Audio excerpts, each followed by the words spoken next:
Nice to see you again, Minister. How are you today? I'm very well. Good morning. Good morning. We're very excited to have you as our headline guest. Thank you for being here. Thank you. Let me start by asking you a very big question. How do we go about striking the right balance when it comes to emerging technologies, AI, and regulation? Thank you, Rebecca. And it's an absolute pleasure being here. I think that this is a critical summit that addresses a critical issue that not just affects the UAE, but affects every country in the world. And governments today are trying to combat this issue of effective governance.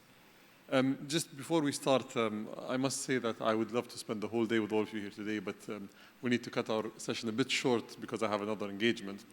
When it comes to striking the balance, I think there are some factors that we need to consider where governments typically operate, I think, when it comes to these technologies. And let me give you a few examples from history first, and then maybe from recent times.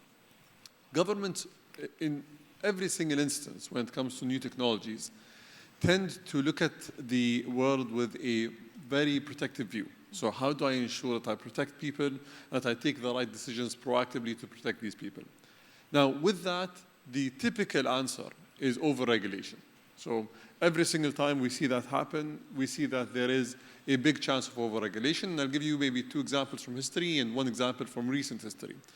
The first is when photography was invented. So in the 19th century, so in 1824, if I'm not mistaken, or 1826, photography was invented. And in France, the decision by the government in 1829 was to ban photography in public places, because a lot of people were worried about their privacy.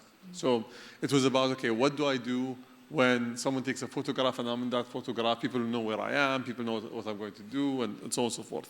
So the first instance of regulating was actually over-regulation. The same was also true with the locomotive.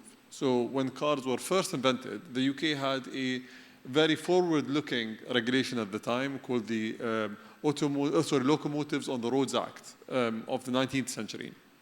And that regulation was that every single car on the road could only drive a maximum speed of 4 miles an hour and had to have 3 drivers and had to also have a person walking in front of the car waving a red flag to ensure that accidents don't happen.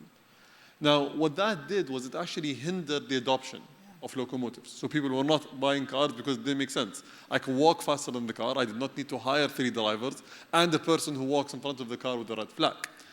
In recent history, if we look at emerging technologies like large language models, we see that, for example, ChatGPT was banned in Italy, it was banned in certain countries, because people believed that these technologies were going to be technologies that impact people negatively. So in the UAE, our view is always, we understand that these technologies are going to have negative ramifications. We believe that the answer is agility in the governance process. So we allow people to use it, but at the same time, whenever we do feel like it's moving the wrong directions, we can move and change the legislations very quickly. And informing both the decision makers and the public is integral to effective decision making. I understand that you're short on time, Your Excellency, but if I can ask you one closing question, what would your message be for everybody gathered in the room here today when it comes to the potential, not least for the UAE, when it comes to AI, emerging technologies, and the soft governance power that it gives us? So I'll try to make this a long answer to make up for the lack of questions. I'm actually going to maybe answer it in 2 ways. The first is, with every single technology, the biggest benefactor are the people who are both early adopters and users of these technologies before it becomes mainstream. We were having a conversation right before coming on stage about cryptocurrency. I think the benefit that the UAE saw with blockchain technologies and crypto and the industries there was we moved before it became mainstream. We moved to welcome the ecosystem, so people like CZ, who's in the room, and others. We ensured that our legislations and, let's say, our ecosystem is one that is friendly to the industry, especially when it was very, very hard to welcome them here. Right? At that point of time, people were seeing this as a criminal enterprise, and that cryptocurrency was something that's more of a fad or a bubble. We believe that this technology, the underlying technology, was a technology that was here to stay, and that we needed to embrace the ecosystem first, and maybe also help them build the utilities that they wanted to build. With that, it's about moving early rather than reacting very late. The second thing that I'd like to say is when it comes to disruption, there are one of two ways that you're going to be part of that disruption. You're either going to be the one that's creating the disruption, or you're going to be the one that is being disrupted by that technology. There is no two ways about it. You can't be somewhere in the middle. And our view on these technologies is we want to be leading the disruption. Because if you're leading the charge, then yes, you might make mistakes, but if you're able to rectify them and quickly pivot and fix that mistake, you're going to make up for whatever issue you have.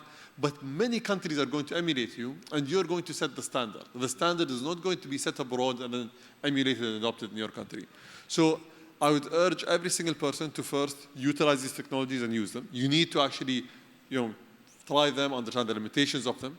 Second, I think governments need to change the legislative process. We were living in an era where technology was moving at a very slow pace, and it was gradual. Today, the rate of progress is very, very quick. And third is we're actually facing something that we've never faced in the past.